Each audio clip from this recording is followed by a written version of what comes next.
Welcome to another resource for living life with wisdom, purpose, and faith. Brought to you by Shepherd's Heart Ministries. Shepherd's Heart is a 501c3 evangelical nonprofit located in Bozeman, Montana. Join us for one of our many events in the Gallatin Valley as we seek the lost, strengthen the found, and together shine more brightly for Jesus. And now, on to today's resource.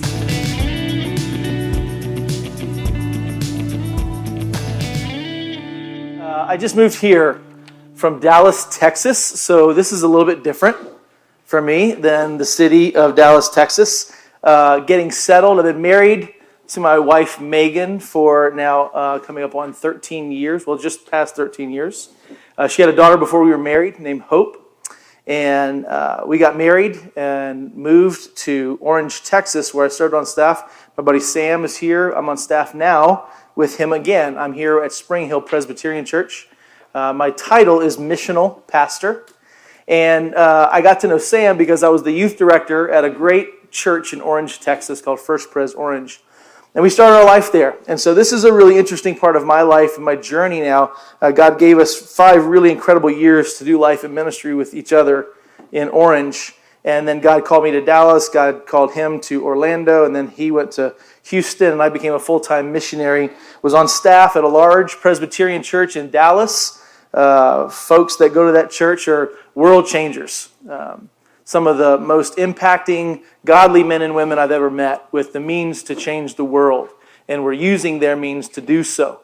And I learned a lot about what it means to think not just about my congregation, not just about my life, but about what God was doing throughout the entire world. And I started getting a passion for what God was doing all over the world. Just as a way of helping me kind of get to know you a little bit, I don't want to call anybody out, but would you raise your hand if you are connected to a local church here somewhere in Bozeman? Okay, great. That helps me know kind of who you are and lets you know a little bit more about who I am as I'm sharing that. I've been involved in church my entire life. Some of you might be new. Some of you might be in the exact same spot that I'm in. Church was just something we did. You know, it was just normal. I grew up in the South, man. Everybody goes to church, right? Everybody's a Christian. And it was a part of my journey being in the church, going to church, right? And I remember the days of like Sunday school and the perfect attendance award was something to be achieved. And grew up, you know, going to a Methodist church. And in junior high, I got interested in one thing. Girls. And there were cute ones at the youth group. So guess where I was on Sunday night? The youth group. And in that process, I experienced, I don't know what your experience has been, but I experienced not a lot of real life. I experienced a lot of programs. I went to a lot of events. Saw a lot of concerts. Had a lot of fun shaving cream wars all over the place with kids and eating banana splits that were 60 feet long. But I grew up in a place where the picture of leadership was kind of the perfect Christian role model. And I grew up in a ministry where it was a great program back in the 80s. I mean, it was program. And it was the largest Methodist church in the state of Louisiana. I love this church. I don't want to dishonor the church in any way. But I personally struggled. I struggled with what it meant to be a young man. I struggled with pornography a lot.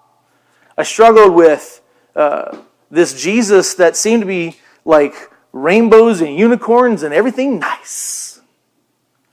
But I had problems that didn't seem to match up to the promises of Scripture, or at least as I read them. I didn't really see any transformation in my own life. I just heard stories, and I kind of just felt bad that I wasn't living up to it. I really kind of grew up in a culture, and not primarily in my church per se, but the people around me in the city that I lived in. And I felt that this deal of being a Christian was more like a list of rules.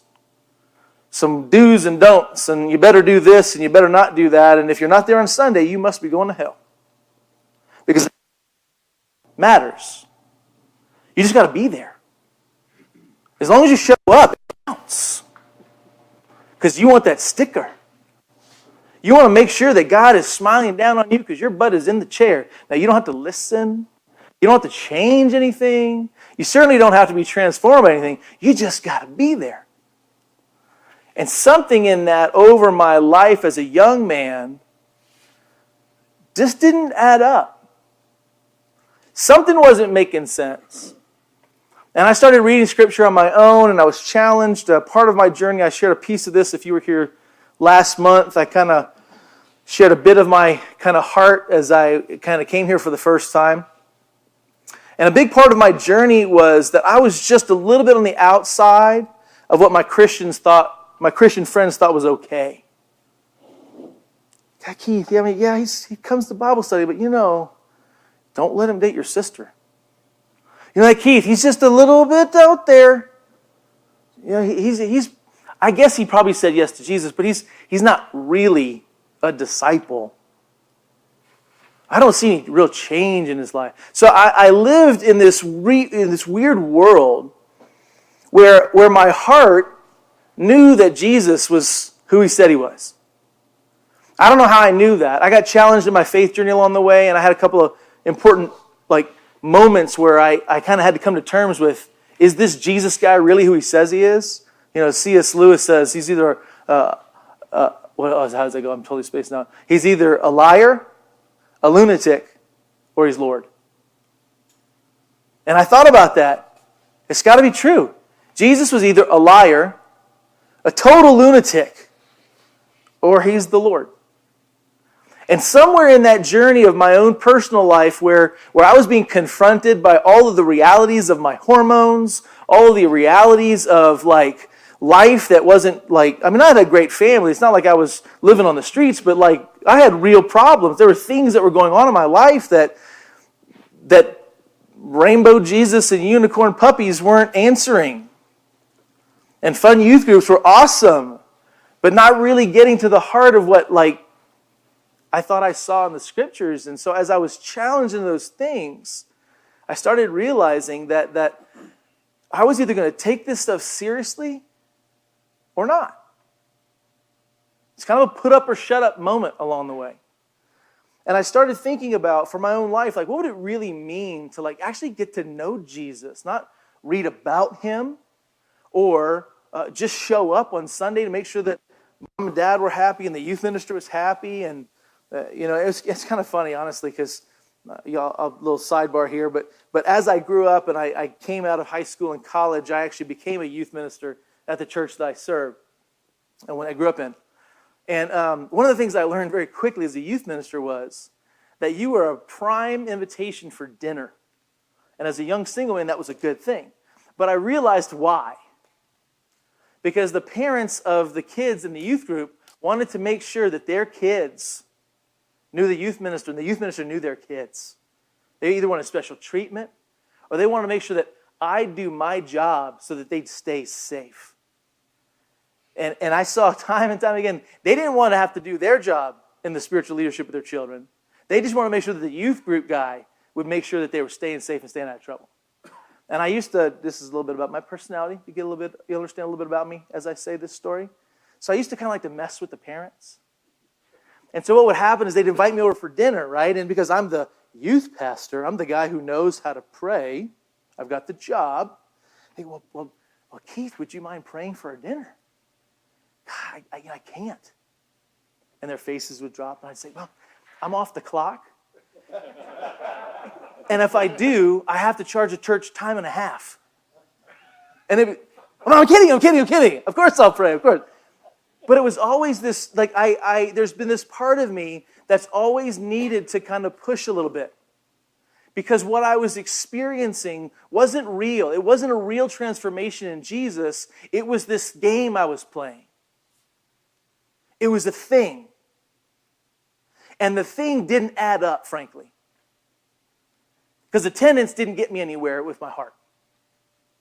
Attendance didn't get me anywhere with my life, how I thought of myself, who I knew myself to be. And so I just kind of said, you know what? I'm either in or I'm out. And I found some friends in college, and they thought I was too wild too. But in all of that, they were Pharisees, and I was who knows what. probably the woman at the well at that point. Just living a life that was way outside, but I loved Jesus. And over the years, what started coming together were people that actually spent time with me. It wasn't in the youth group. Frankly, it wasn't on Sunday morning. And it wasn't at like the Bible studies where I found actual transformation. Those are all good things. I don't want to minimize those things. Don't misunderstand me. But what I started realizing was that my own personal transformation was coming when I was actually honest with myself and honest with other people in my life about my struggles and about whether this Jesus was real or not. And so that's my passion now.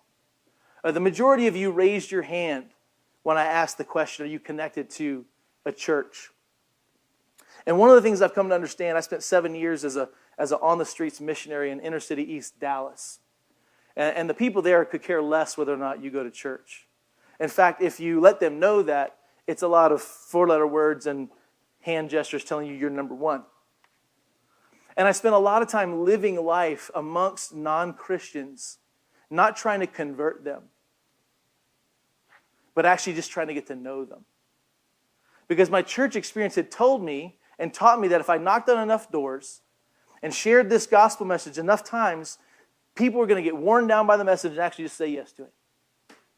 I never actually was challenged to actually decide whether or not I would live life amongst non-Christians. See, I had this crisis of conscience about 8 years ago. I was on staff at a fantastic church, evangelical, serving in missions all over the world, doing kingdom-building, life-transforming things. And guess what all my friends were?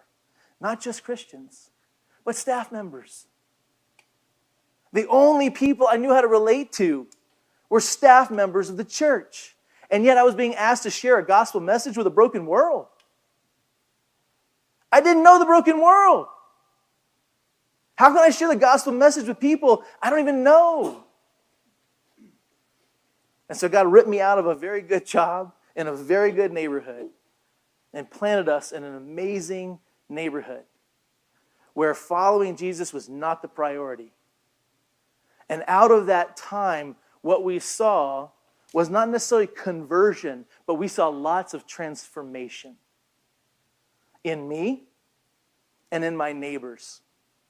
I really struggled because as a Christian, as we would do different things, there were scorecards that I had to sign up for. The scorecards were this. If you did an event, how many people got saved? If you did an event, how many people came? And so all of a sudden, for years, I just had this, I just got to get people there. If I just get the people there, surely something will stick. And the truth is, most of the church experience I had was simply, hey, we're going to do an outreach. We're going to invite all of our neighbors to church. That's a good thing, right? It's a good thing. But what I realized, even in the city, Dallas is the belt buckle of the Bible Belt. Okay? We have that title. And even in a city like Dallas that has some of the biggest seminaries, some of the biggest churches, and some of the biggest parachurch ministries around, I'd say you are hard-pressed to see 25% of our city actually attending or just connecting with Jesus at all. So in a city of 1.2 million people, 75% of that was never, ever going to come to church. And God hit me with that, and I couldn't ignore it anymore. And He started messing with my head. Because I started having to ask the question, if I grew up in a system that didn't even make sense to me, was good, and ultimately over time actually shepherded my heart quite well, but I did have this crisis of conscience in that system. And I can't deny that. As good as those churches were, I still had that struggle. And I still chose to stay. And because of that, because of the transformation in men and women investing in my life, I actually met Jesus, realized just how powerful He is and who He is and how He could actually transform me and heal me and set me free. And when I got that message and when I started living it, I started being so convicted by the power of God to say, if this is freedom, if this is real, how could I stand not to share this with the broken and hurting world? The problem was I just didn't know him. I didn't know him. And over the last 7 years, we've been experimenting with ways to just love people where they are and to actually not invite them to church. I don't invite people to church anymore. What I invite people into is a transforming relationship with Jesus Christ. And I work for Spring Hill, but the truth is I don't care if they come there or not. I don't care if they go to your church. I don't care if they start their own church in their basement. What I care about is the actual nature of freedom. There's a tool that I'm going to give you, and you may have had this before. I'm going to keep one up here, and I'm going to ask you guys to kind of send this out and pass it out around. I believe there's enough for everybody to grab one, so if you'll just do that and send it around. As a part of the missions agency that I've been a part of for the last 7 years, and I'm full-time staff here at Spring Hill, and my life and calling is based here, but I'm also now part-time on staff with CRM to maintain a lot of the relationships and ministry that we've developed over the last 7 years, so that CRM, with its global impact, is also connecting here in Bozeman with Spring Hill, and we'll be doing some training events at Spring Hill in partnership with CRM over the next few years as we do this. But there's a model of Bible study that I've been given that is the simplest Bible study in the absolute world. I believe even Sam, when he spoke, did a little bit of this a few months ago and shared it. But here's why I want to share this with you, and here's why I think it's so important. We are here tonight, and some of us here tonight may not actually want to go to church on Sundays and may not go, but will come here because it's a little more comfortable and it's a platform that we can actually enjoy, and we can be a little more honest out here, can't we? I mean, we're not in the church. It's freer. It's an opportunity, and this ministry is an incredible place for you to bring your non-Christian friends or other Christian friends alike as an on-ramp to faith, right? It's a great place. My church is also a great place. But the reality is the majority of this city is not going to come here for ribs. The majority. Now, a lot will. We need to invite those guys and get them here and build them up. That's what this ministry is about. We want to support that, and I do support it. But we have to be honest with ourselves. The majority of this city will not come here, and they will not come to Spring Hill or Journey or EV Free or any other church in this town that I haven't yet learned about. They're just not going to come. So the question we have to ask, and the truth is, if you look at the raw numbers of the United States population, it's mathematically impossible to raise enough money and start enough churches to fulfill the Great Commission in this United States. Mathematically impossible. Average church plant takes $1.5 million to reach 100 people. Average. Most church plants fail. So we have to think something different. If we're going to be free, if we are transformed by the gospel, Jesus really is who he says he is.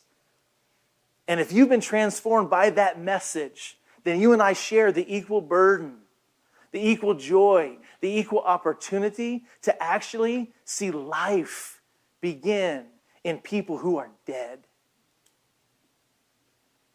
I want to see people raised from the dead. I want to see people healed. I want to see brokenness shattered by the love and the power and the anointing of Jesus. And the way that we're trying to do that and working that out is sharing this simple discovery Bible study tool that anyone can lead. I trained 14 second graders to do this, so I know you guys are in good shape. You can handle it. All right? Unless you had too many beers, that's a whole different story. So here's what we're going to look at. One, I want to read this verse. I want to let it sit. We're going to walk through these questions a little bit at our table, but mostly as I lead us through this. Let's just look at this together. I'll read this out loud. You can follow along since you've got it there in front of you. Here's what it says. 2 Corinthians 3, 12 through 18. Since we have such hope, we are very bold. Not like Moses, who had put a veil over his face so that the Israelites might not gaze at the outcome of what was being brought to an end, but their minds were hardened. For to this day, when they read the old covenant, that same veil remains unlifted because only through Christ is it taken away. Yes, to this day, whenever Moses is read, a veil lies over their hearts. But when one turns to the Lord, the veil is removed. And now the Lord is the Spirit. And where the Spirit of the Lord is, there is freedom. And we all, with unveiled faces, beholding the glory of the Lord, are being transformed into the same image from one degree of glory to another. For this comes from the Lord, who is the Spirit. Where the Spirit of the Lord is, there is freedom. There is freedom. There is freedom. And sometimes I wonder whether we're actually walking in freedom or not. If we're honest with ourselves, we can become overburdened with taxes, marital problems, sick children, spouses, parents, financial issues, job issues. I just moved here from Dallas. I got a lot of problems. I'm struggling. It's hard. We've uprooted everything to be here. It's not easy. I don't need a pity party. I'm just being honest. So the reality is when we say that we walk in freedom, it's not that we just hold on to that and it's not the Pollyanna answer. It is, am I really going to allow this freedom to be freedom or not? And I'm walking in freedom, guess what happens? Other people want to know about it. See, when we first moved into Dallas, I did not announce that I was a pastor or a missionary or anything like that. In fact, I wanted to run from that title as far as I could. In fact, it's a little bit odd now that I'm being called Pastor Keith. Because for 7 years, as people introduce themselves to me, they go, because in Dallas, it's just like here, well, what do you do for a living? I'd say, well, I'm a photographer and I do some other stuff. Because I knew that if I categorized myself with my title, they would automatically put me in a place of not letting me into their lives if they did not know Jesus. Now, if you love Jesus, you'd give me a hug. But everybody else, and those are the people that I really wanted to spend my time with. And ultimately what happened, one of our neighbors, after about 6 months of just living our life, just walks across the street, looks at my wife and says, "Who are you guys really?" She saw something different. We didn't tell her about Jesus until she asked. See, she was a person of peace. God had prompted her heart to be ready. And my wife simply said, actually, you're right. I am a speech therapist. My husband is a photographer, but we're also full-time missionaries. And Morgan, we've been so transformed by the power of Jesus that we want to live our lives in such a way that everyone has a chance to know him. And we want you to know him. But you need to know right now, if you never know him the way we do, that we still love you, we care about you, you're our friend. But that's who we are, and that's what we're about. She goes, that makes sense. And she just left. 6 months later, she had a powerful encounter with the Lord alone because of a story that my wife had shared with her about something that happened to my daughter. And guess what? Jesus showed up. Isn't it something? Imagine. Wait, what? Jesus actually shows up? And so in the midst of this, as we read that this is freedom, I want to give you this tool. What you have in your hands is the simplest, easiest, most multipliable Bible study you could ever have. And you can give it away all day long. And we give this to non-Christians. And we don't join them. We don't ask them to come to our groups. We give it to them. We meet them where they are. We go to the people that are hurting and we bring the gospel with us. We don't ask them to leave their city. We don't ask them to leave their home. We don't ask them to leave what they're comfortable with to be able to be comfortable with what I'm comfortable. I'm comfortable at church. I understand the words. I understand the songs. I know the rhythm. I know we're going to sing two here. We're going to stand up there. We're going to sit down here. We're going to do some of this and we're going to get out. And I'm comfortable with that. But for my non-Christian friends, it's totally foreign. And inviting them into that is such a huge hurdle that they won't come and do it because they're the insecure ones. Why? because they're leaving what they know to come and be a part of what we know. Does that sound fair? Does it sound like what Jesus did? So this tool is as easy as what you see. So here's what we do. We train people. We train you. We train people just like you in your churches to go outside of your churches to meet that person of peace. Luke 10 talks about the person of peace. Jesus sent the disciples out and said, look, wherever they welcome you, give them your blessing and stay with them. They were people of peace. They were ready to receive. They were hungry. They were spiritually open. They were people that had influence in their town. And the disciples stayed with them and they shared the message with them. And then it multiplied because what they did is they went to their friends and shared what they had learned. Instead of saying, hey, come over here, they took what they had learned. They went to their friends. So here's how this works. If we want this city to be free, if you want to be free, if you have friends that can do this with you to learn about Jesus on your own, whenever you come to this Bible study, come here, come to your church's Bible studies, do all those things. But you can also do this at work over lunch in 15 to 20 minutes. No excuses. Doesn't take that much time. Here's how we do it. You read the passage. You got it right there on your piece of paper. And you can insert any passage. I've got lists of passages if you wanted to try something different. You read the passage and you repeat it in your own words. It's a form of learning. When you can say a passage back in your own words, you're taking it in and you're understanding what it means. So you share that in your group of 1, 2, or 3 people. Then you ask this question, number 2, what could this passage mean? So you let people in their own environment begin to explore the scriptures for themselves. And here's why I don't want to be in the room. Let me ask you this question. How many of you guys have been to a Sunday school class? Okay, how many have been to a Sunday school class with a really smart teacher? And how many of you felt really super comfortable answering questions when that really smart teacher asked the question? 2 of you, maybe 3. He went to Oxford. That doesn't count. So if we, as people who are familiar with church, are afraid to answer questions when we know the teacher's really good, how much more than with people that don't know Jesus, how much more would they be intimidated if a guy like me was in the room? So when I meet a person of peace at a bar or at a restaurant, or the guy that's fixing my car, or the girl that's helped me out here and there, if I sense that they're a person of peace, I did this in a cab ride home from the airport one time. What do you do for a living? And I just said, well, the Lord told me to be bold, so I was bold. I said, so I work with people. I'm a spiritual coach. Huh, that's interesting. What's a spiritual coach do? I said, I help people discover God. Well, what do you mean? I said, well, there's a lot of people in the city of Dallas that won't go to church, but they're curious about who God is. He goes, oh, you mean like me? Hello, right there in the car. What did I have to do? Nothing but pay attention. So what I did is I said, here's what you do. Do you have anybody else that wants to learn this with you? Yeah, man, my brother's been trying to figure this crap out for years. Well, great, get your brother in the room, and I'll hand you this tool, and I'll show you how to use it, and you guys do it on your own. You're not going to tell us what to believe? No. Huh. Well, that's new. Every other Christian I ever met is trying to tell me what to believe all the time. I don't like those guys. I don't either.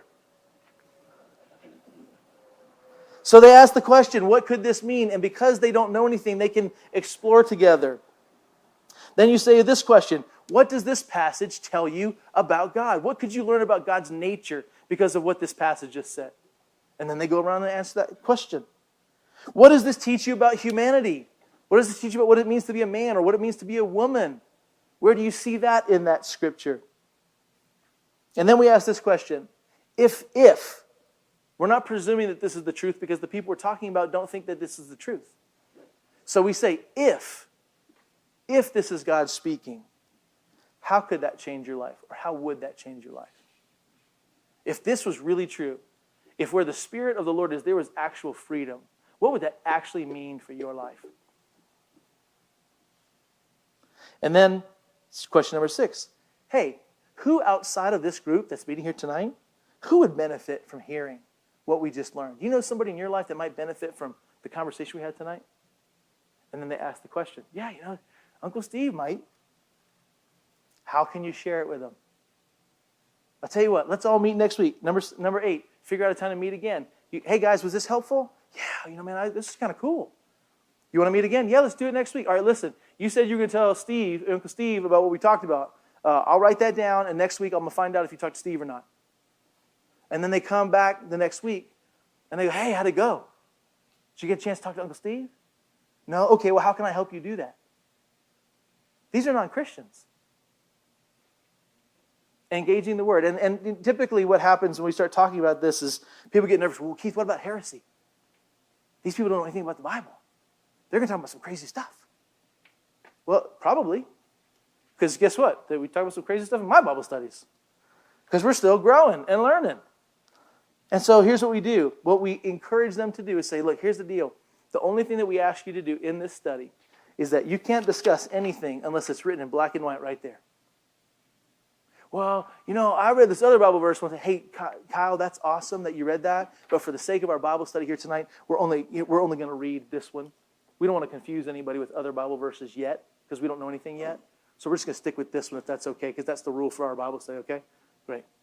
And then when you ask them this question, well, what could this mean? They could come up with some harebrained. So here's what you do. You go, you know what, that's interesting. Steve, you said that, but where did you find that in the Scripture? Well, I guess that's not really there, is it? No. Let's just focus on what's actually here. If we're going to focus on trying to figure this thing out together, we need to focus on just this. Okay. And that's the fail-safe for keeping things biblically oriented. In the beginning was the Word, and the Word was God, and the Word was with God. The Word is enough. And what we're talking about are not people that are ready to be pastors. We're talking about people who have so minimal understanding of anything spiritual, much less the right theology. I don't care about their right theology yet. They're not even saying yes to Jesus yet. There's time for that when the time comes. But this format can be given to anyone, and just bringing it back to the simple questions means you can go home tonight and do this with your kids. You can do it with your wife. You can do it with your uncle. You can do it anyone, anytime. And so if the Spirit of the Lord brings freedom, if God has moved in you in freedom, if you've been set free, if Jesus is your Lord, and if you're still wondering and asking questions, hey, I'd love to talk to you about that too. But if you're not, if you are a follower of Jesus, if you're a believer, if this question that I had to come to my own decision about, is he a liar, is he a lunatic, or is he Lord? If you've gotten to that Lord situation and you've been set free, then this is an incredible tool for you to find those people of peace in your life, and you can connect them with the Scriptures in a very simple way. Where the Spirit of the Lord is, there's freedom. I want freedom. I want more for me. My wife, I love her. We do this prayer ministry, and people get set free from all kinds of crazy stuff in their life. And the thing she says all the time is, there's always more. There's always more. So I don't care how free, how broken you are, I'm here to tell you that there is always more. And if you think you've gotten to the fullness of Christ in your life yet, I want to lovingly challenge you and say, no, because there's always more. Our Father draws us into his presence step by step in the midst of our failures and successes, and he can wreck them all with the blink of an eye, and yet loves us so much that he would set us free in spite of our sin, in spite of our failures and our pride and our anger and our stuff and our pornography.